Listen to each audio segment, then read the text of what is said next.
Түптөгү балдарга жардам берүү борборунун директору Назгүл Осмонова ысык көлдө 4-класстын окуучусун 1 жыл бою өгөй атасы зордуктап келгенин айтып чыккан.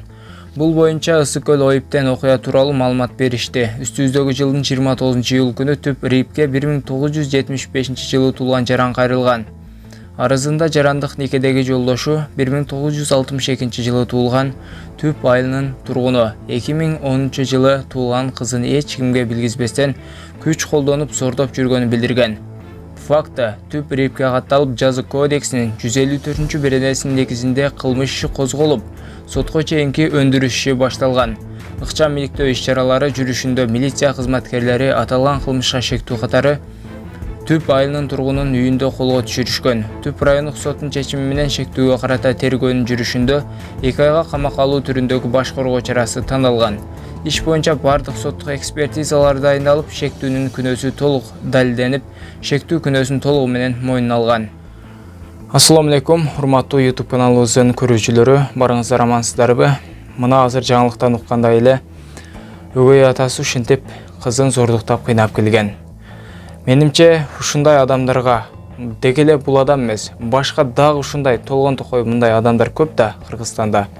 Ушундай өзүнүн кызын зордуктаган, өзүнүн ошо канынан жаралган жана ошондой эле бирөөнүн кызын зордуктап атат. Мындай нерселерге ушул мыйзам чыгарып койсо кандай дейсиздер? Өлүм жазасын же болбосо бычып салуу керек да мындай нерселердичи.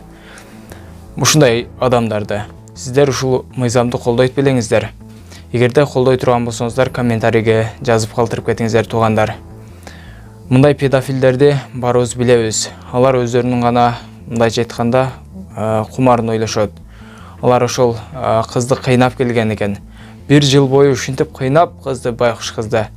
Анан аягында өзү кармалган, арыз менен түшкөн. Ошол арыз түшүп үстүнөн уже кармалды. Бирок кармалган менен эртеңки күнү эле мындай адамдар чыгып кете берет да, туугандар.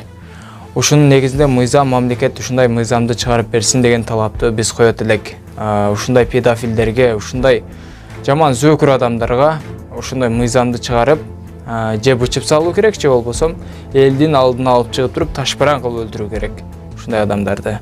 Сиздер эгер колдой турган болсоңуздар, комментарийге жазып, ушул видеого бир дана лайк басып, жана каналыбыздагы эң туура жазылуучуларыбыздын катарына кошулуп, подписаться деген кнопканы басып, жандагы коңгуроочуну да басып коюңуздар, туугандар.